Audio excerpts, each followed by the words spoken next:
So I would like to welcome Scott from Blackhawk Network to the stage. As I mentioned this morning, Blackhawk Network is one of our British customers.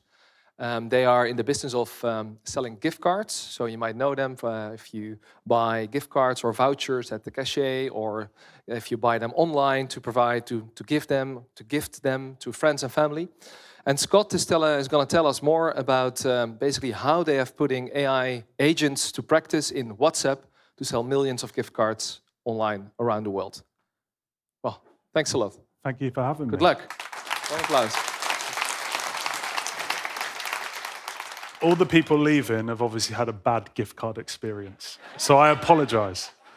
First things first, I'm not Dutch. So I hope you understand my English, and if you don't, that was a waste of time for that last hour.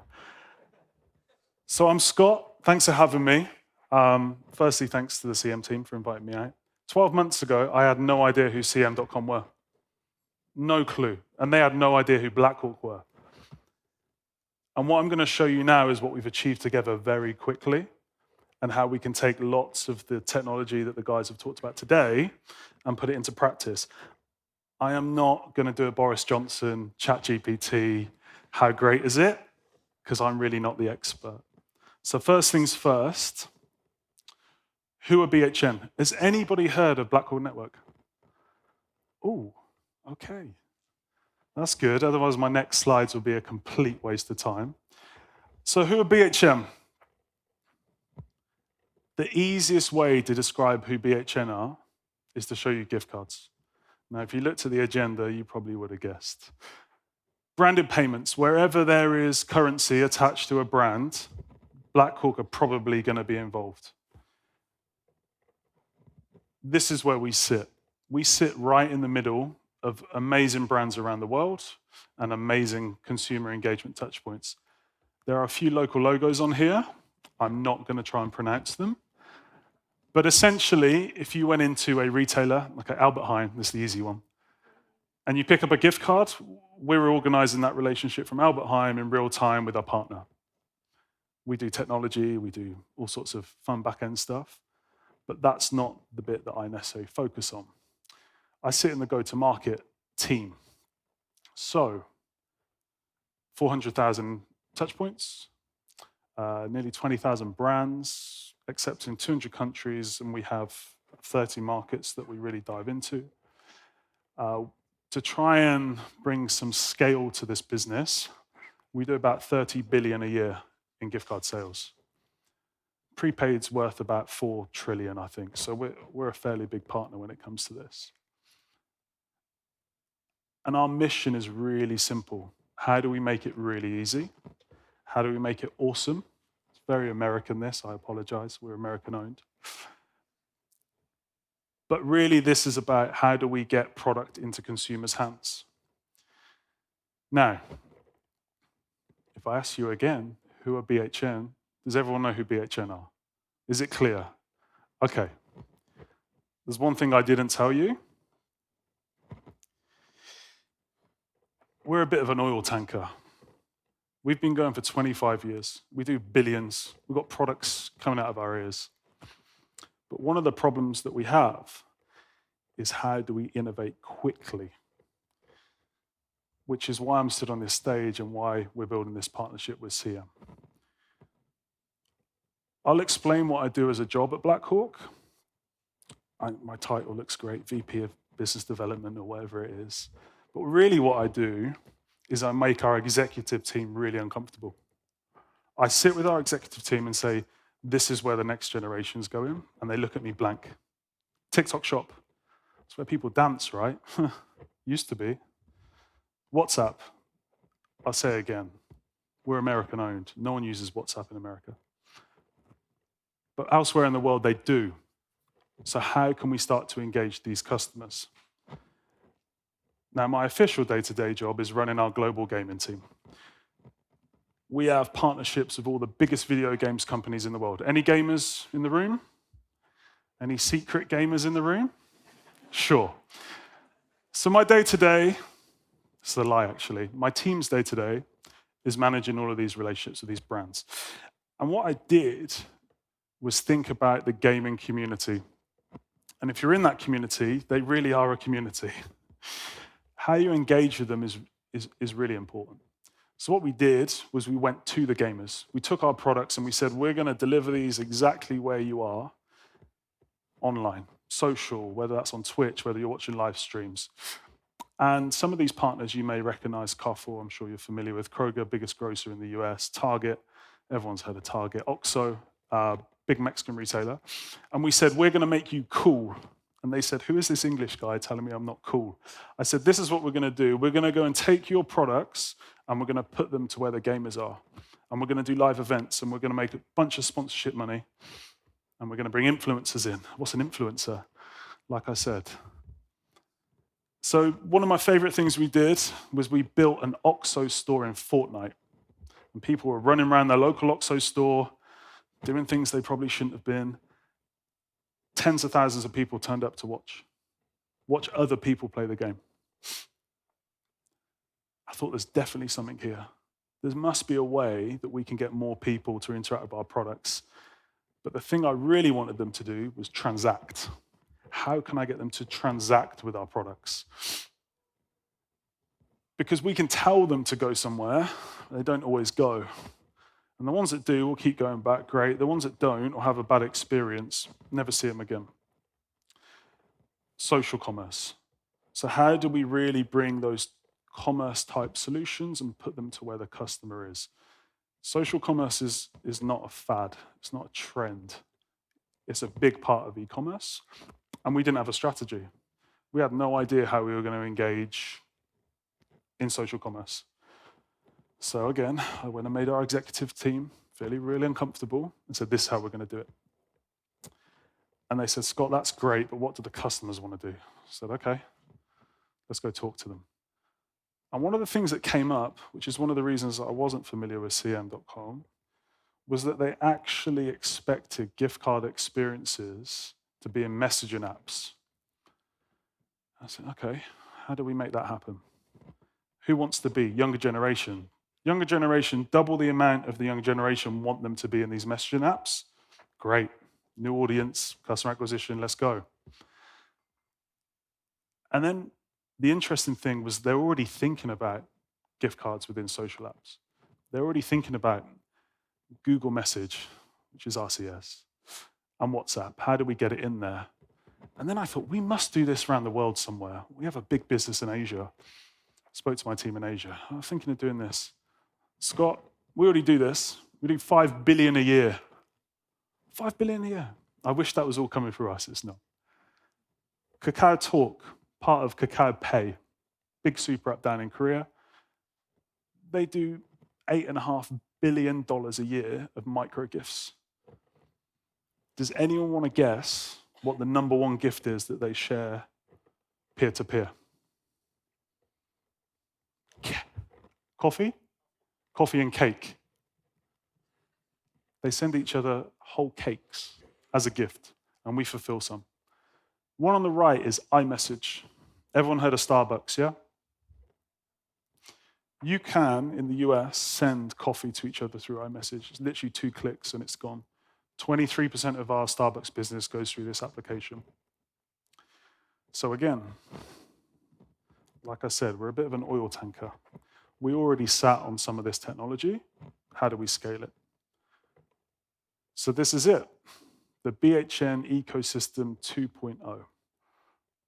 Ultimately, we need to go to where the customers are. We need to go to the source. We need to understand how they're interacting, and we need to take our propositions there. But social for us isn't an instead of, it needs to be to support our existing business. Discovery happens in social. We need to bring product there. You'll see a couple of different things on here that we've done in the last 12 months. I'm going to focus on the customer engagement tools today. Middle one's interesting. TikTok, we just launched a wallet with TikTok in the US. Phenomenal volume that goes through that thing. Customers are really engaging with this platform because within 2 clicks, they've already checked out. We will continue to look at these social channels and we will continue to drive value where we can. However, this is what we want to get to today. So the guys have done a great job. And I assume earlier today it was all in Dutch. I don't speak Dutch. I'm assuming they did a great job. They've really talked about AI and where it's going and what to look out for. And I'm really early on in this journey. I'm like, let's go test some stuff and see what happens. So this is what I'm going to walk you through today. The process. So how did we begin to work with CM.com? Discovery. This is my favorite stage. The discovery stage is great because you go and tell people what you want to do and they look at you and go, what are you talking about? How are you ever going to make this happen? And that happened with CM. I went and spoke to them and they didn't say, how are you going to do this? What are you on about? You want to do? They went, yeah, we can one-up you. I think we can do this. Oh, that's interesting. Well, why don't we do this? So then we get to the next stage of define. Let's try and define what we actually want to do, and let's figure out how we're going to make this happen. And that strategic consultation then comes and flows and back and forth. And then I want to build. I want to build real fast. I'm not looking for perfection. I want to get something out the door. I want to learn. I want to test. This is a very unsexy diagram of what I think was kind of shared a minute ago. But the really important thing for us is about scalability. I want to scale it across multiple channels. We've got some APIs. I want to seamlessly connect those in. I don't want to reinvent the wheel. And I really want to understand some feedback from the customer. How can I get those loops? So this is what we did. This POC launched at Holiday. Sorry, it's American. This launched in December. And we took to market an experience with inside WhatsApp that allowed customers to find product. It allowed them to think about the value they wanted to add.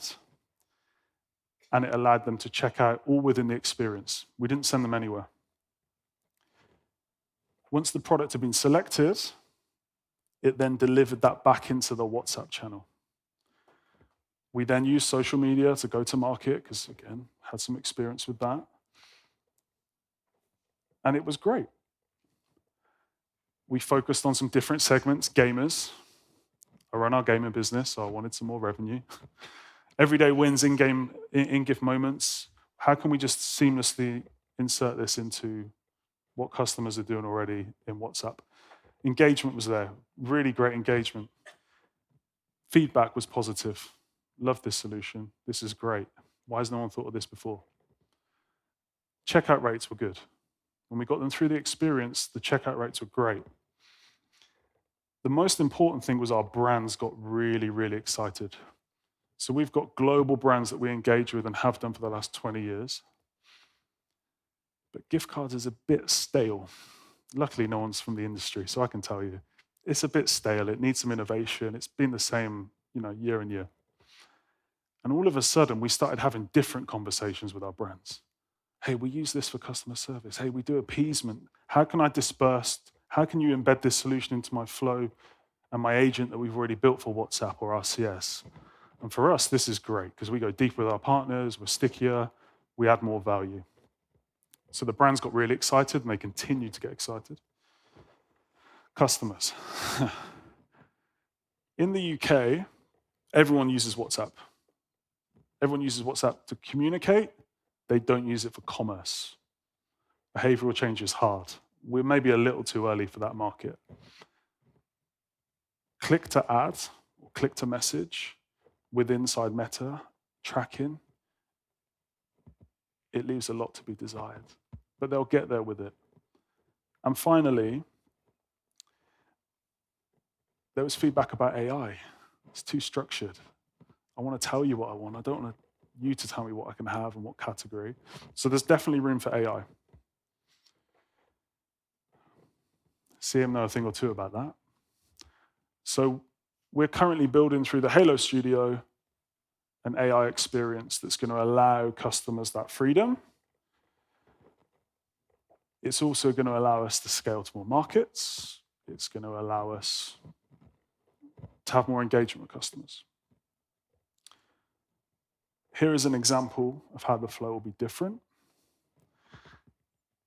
Now we're starting to bring in rich media and marketing, and our brands like to spend money on marketing. We like to spend that money for them on marketing. So this is a new way that we can make this happen. The other thing I'll just say is that what this allowed us to do by a quick proof of concept, not searching for perfection, was come together with the CM team, who are a Meta business service provider. And we got in the room with Meta and said, look what we're doing here. And they went, whoa, we've never seen this before.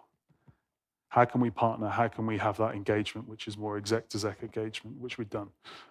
We will take this solution to Brazil. Anyone been to Brazil? Anyone use WhatsApp in Brazil? No. They spend an average of 8 hours a day on WhatsApp. I don't know how we do anything in Brazil. They're all on WhatsApp. But they use it for commerce. They don't book their airline ticket through an app. They book it through WhatsApp. They don't select their seat through an app. They book it through WhatsApp.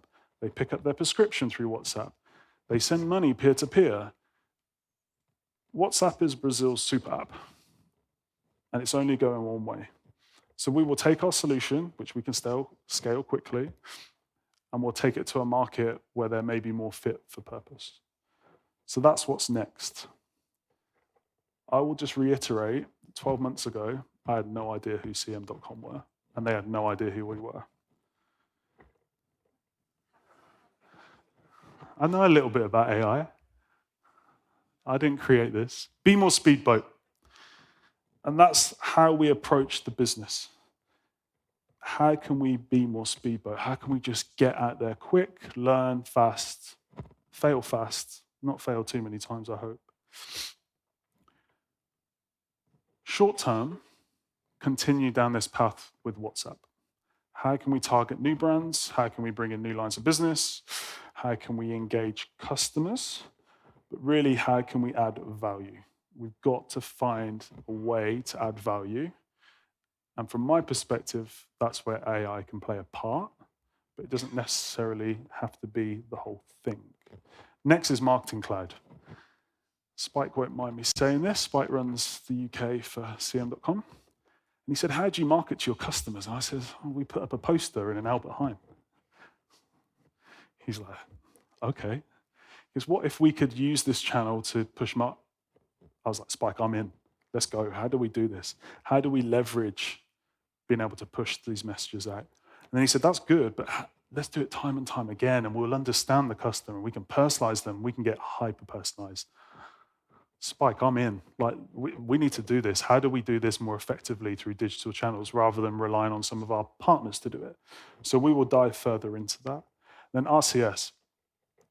RCS is, from what I can tell, a great solution. You're not building things, you're kind of pulling in bits that you've already got and you're just packaging them up in a nice in sync way. It also helps, we do billions of dollars with Google every year. And they were like, this is interesting. How do we connect the dots here? Well, we can. And then finally was product enhancements. When a sales guy tells their product and technology team that they don't really like their solutions, it doesn't always go too well. But when I showed them the value of what an RCS or a WhatsApp could do and the loops and the customer engagement, and they got it. So one of the big things that we will do, which we hadn't anticipated, was look at Blackhawk solutions and how we can enhance them. Gift card isn't always about gifting. Sometimes it's about budgeting, self-use. It's about how can you add value, reward a customer, etc. So those need to be mobile first. Now, we've got mobile first solutions, which basically means it's a mobile optimized website. Yeah, that's not a mobile first solution. So we're looking at how we can take what we've got and how we can enhance them using some of the services that I've discussed. And then longer term, it's all about brand agents. How can we bring this functionality, learnings, capability to our brands and add value? How can AI start to add value? How can we learn fast? How can we enhance? Dynamic marketing promotions. Brands will spend some years, lots of dollars. Next, they don't. The year after, they do. So we really need to think about how can we add value to the brands and their spend. We will go further into this with lots of the brands that we have and say, hey, we can now serve this up for you, and we can serve it up time and time again and drive more two-way conversations rather than a one and done. And then we get into things like prompts. How can we insert these buy flows into customer journeys that make sense, that maybe are being made available through AI. I really want to go to the customer. I want to take our products and propositions to where we're at, but they've got to be personalized. I've just looked. My next slide isn't there. My next slide was about takeaways. I think I can remember them. You're never going to know. Customer and AI should go hand in hand. They should really add value. And where they can add value, will win. The more value that we can add to the customer, the more we can drive behavior, the better. I think my next one was KISS. Keep it simple, stupid. I think that's right. Keep it simple. Don't wait for the optimum time to do this stuff. Just get on and do it. If I can convince a $30 billion business that we're going to go and do this, and they're just like, okay, I'm sure people in the room can do the same. And I think the final piece, I can't remember what the final piece was. It was something cool and great takeaway. But really what I'm saying to you is customers really expect more. And if we're going to continue to rely to just push them somewhere and hope they don't fall out the leaky bucket, we're not going to meet their expectations and needs. So go into the customer is really, really key. That's all I've got.